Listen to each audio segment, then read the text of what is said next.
ìkànnì Pavilion TV ní gbogbo ibi tí ẹ ti ń wò wá káàkiri àgbáńlá ayé.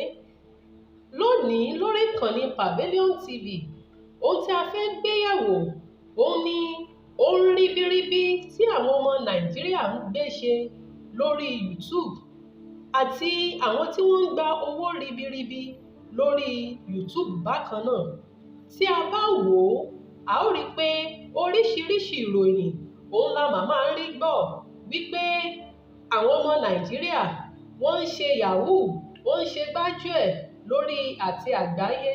Ṣùgbọ́n a fẹ́ fi yé wa wípé kì í ṣe iṣẹ́ jìbìtì nìkan òun ni àwọn ọmọ Nàìjíríà mọ̀ ń ṣe lórí ẹ̀rọ ayélujára.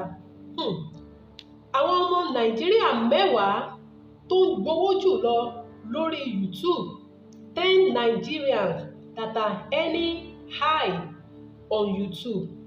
A ó wò wọ́n lẹ́yọ kọ̀ọ̀kan, a ó dẹ̀ wò kí ni wọ́n ń ṣe àti wípé ọ̀nà wo ni wọ́n ń gbé gbà tí wọ́n fi ń rí owó rọ̀gùnrọ̀gùn bẹ́ẹ̀ gbà lórí YouTube.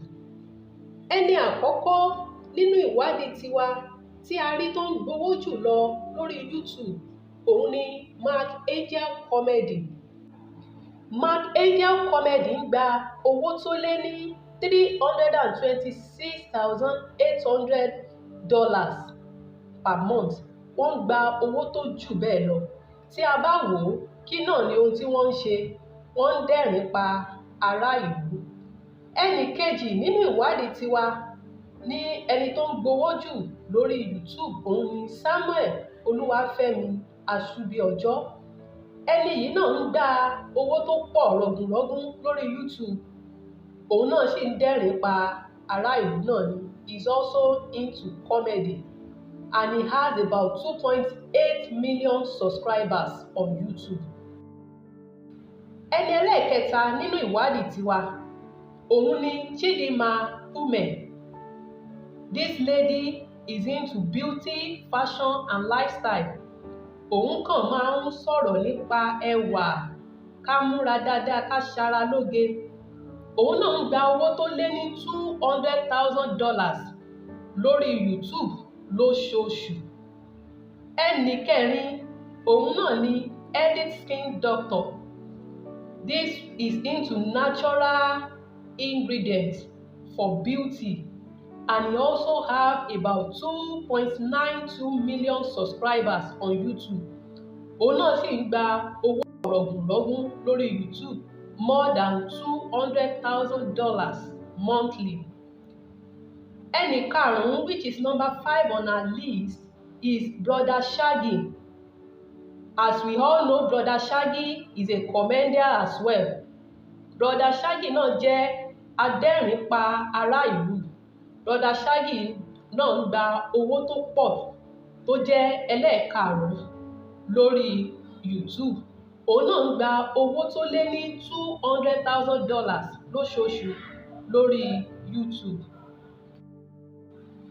Ẹ wò ó, ẹ̀yin èèyàn wa, ká tó tẹ̀síwájú, ìdí tí a fi ń gbé àwọn tó ń gbowó jù lọ lórí YouTube yẹ̀wò ní Nàìjíríà òun ni láti kọ́ ọ̀pọ̀lọpọ̀ wa lẹ́kọ̀ọ́ kí a sì gbé yẹ̀wò pé kí ni ohun tí à ń ṣe tí àwa náà tí a lè gbé sí orí àti àgbáyé tó lè máa di owó fún wa.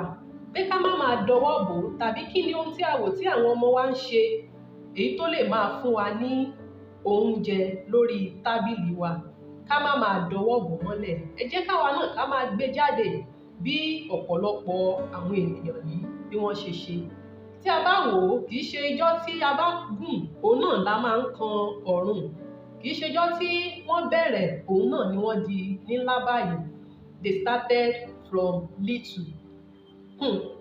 Ẹ jẹ́ ká tẹ̀síwájú nínú àwọn 10 tá à ń gbé yẹ̀wò tí wọ́n ń gbowó jù lọ lórí YouTube ní Nàìjíríà.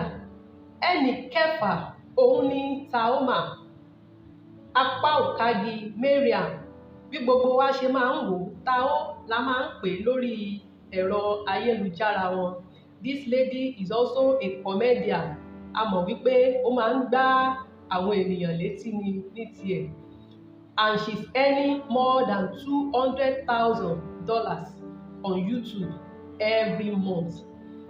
Ẹni keje, that's number 7 person we are considering is Kazeem Brehmaiah, èyí tí gbogbo ènìyàn mọ̀ sí Yawazkid. Eléyìí náà jẹ́ adẹ́rìn-pòṣónù. Bákan náà, ó dẹ̀ ń gba owó tó ju $200,000 lọ lórí YouTube. Ẹni kẹjọ tí à ń gbé yẹ̀wò òun ni Tókẹ́ Mákinwá.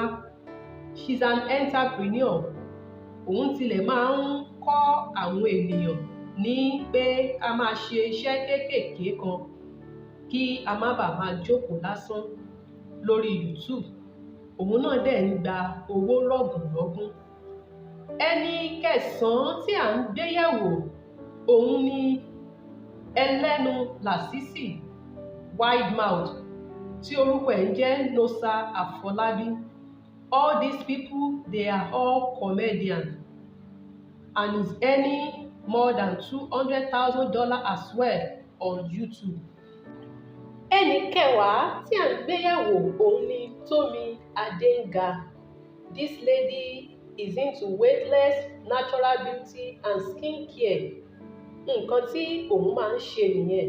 Ó máa ń kọ́ni bí a ṣe máa ń reduce weight wa, bí a ṣe lè wà naturally beautiful, tí a dẹ̀ máa take care àgọ́ ara wa.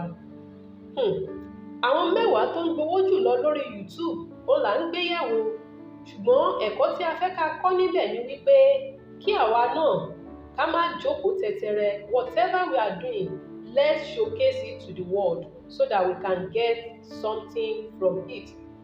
A ò ní rí jù báyìí lọ ní sáà yìí ná lórí ètò wa lónìí.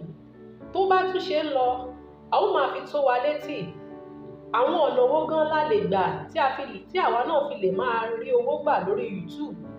A ó máa kọ́ wa síwájú àti síwájú sí i lórí àwọn ètò wa mìíràn. Ẹ̀yin èèyàn wa, a lérò pé ẹ gbádùn ètò tí a mú wá fún yín. Ẹ má gbàgbé láti máa subscribe sí orí ìkànnì Pavilion TV. Ẹ ṣé tẹ́ ń wò wá ní gbogbo ìgbà. Ẹ subscribe sórí ìkànnì yìí Pavilion TV fún àwọn ìròyìn àsìkò àti kàyéfì. Ẹ ṣé tẹ́ ń wò wá.